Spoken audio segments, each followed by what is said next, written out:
Did ancient humans have war, or were they just peaceful cave neighbors sharing berries, fire, and awkward eye contact? Here's the uncomfortable truth. Before kings' borders, taxes, and angry comment sections, humans were already fighting over food, water, fear, revenge, and survival. But ancient war did not look like huge armies marching in shiny armor.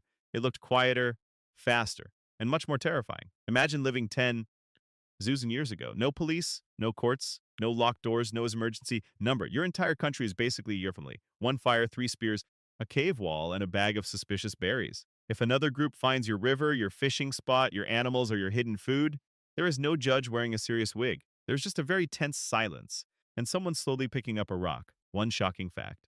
Archaeologists have found ancient skeletons with stone weapon tips still stuck in the bones. That means some prehistoric fights were not guesses from cave paintings.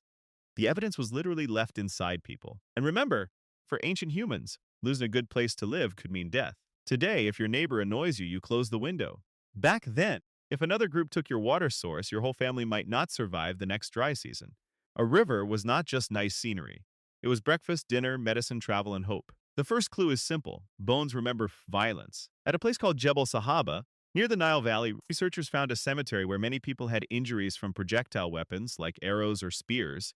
Not one unlucky guy who slipped on a banana peel. Many people, adults, children, men, women. The injuries showed that some had survived earlier attacks, healed, then later faced violence again. That sounds almost unbelievable. Imagine being so used to raids that your skeleton has Season 1 and Season 2 damage. This was not modern war with flags, generals, drums, and speeches about honor. It may have been ambushes. Small attacks, quick raids, groups fighting when food, water, or safe land became scarce.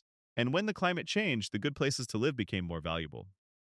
Basically, ancient humans had the world's worst neighborhood dispute. But here is what makes it darker. In a tiny group, everyone mattered. One injured hunter meant less food. One dead parent meant children in danger. One stolen tool could ruin a week of survival, so even a small fight could shake an entire community. A fight between 10 people back then could feel like a national disaster today. But here is the twist. War may not have needed farms, cities, kings, or treasure.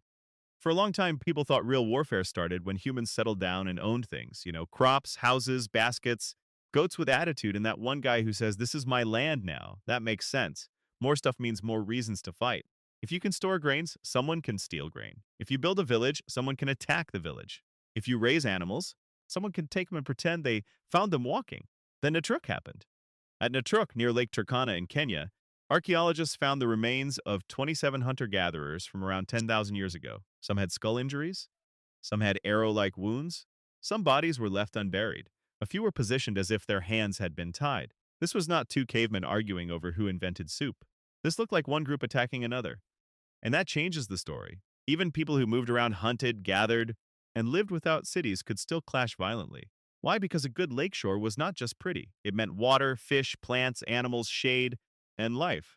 Think about that. A lake was not a vacation spot. It was a supermarket, a water bottle, a fridge, and a survival plan all in one. If another group controlled it, your future could disappear. Not next year, not next month, maybe next week. The biggest reveal is this. Ancient war was probably less like a battlefield and more like a nightmare at breakfast. No trumpets, no uniforms, no dramatic movie speech.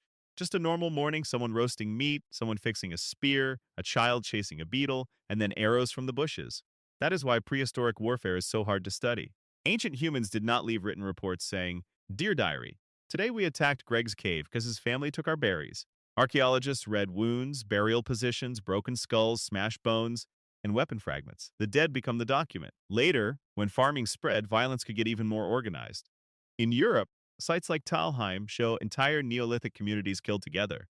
Farming brought food, but food could be stored food could be stolen.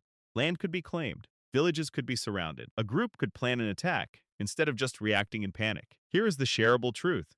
The first treasure chest was not gold. It was grain, water, and safety. And the scariest part?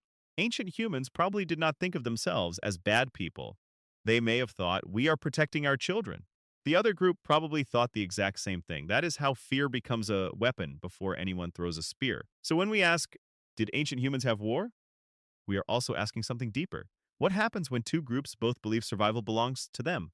And that leads to the question nobody likes asking. So, did ancient humans have war? Yes, but not always in the way we imagine. It was not constant chaos every day. Ancient humans also shared food, cared for the injured, buried their dead, raised children, told stories, made tools, and protected each other. That is what makes the truth so powerful. They were not monsters. They were humans under pressure. They laughed. They loved. They got scared. They made choices with almost no safety net. The scary truth is not that ancient humans were violent.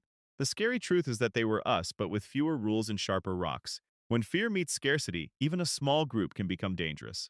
And today, we still fight over ancient things wearing modern clothes, space, resources, respect, identity, and the feeling of being safe. The weapons changed. The fear did not fully disappear. War did not begin when humans became civilized. It began when humans became afraid. Comment below. Do you think ancient humans were more peaceful than us or just more honest about survival? Next, watch how did ancient humans communicate before language? Because before arguments had words, they had gestures, grunts, and probably terrible misunderstandings.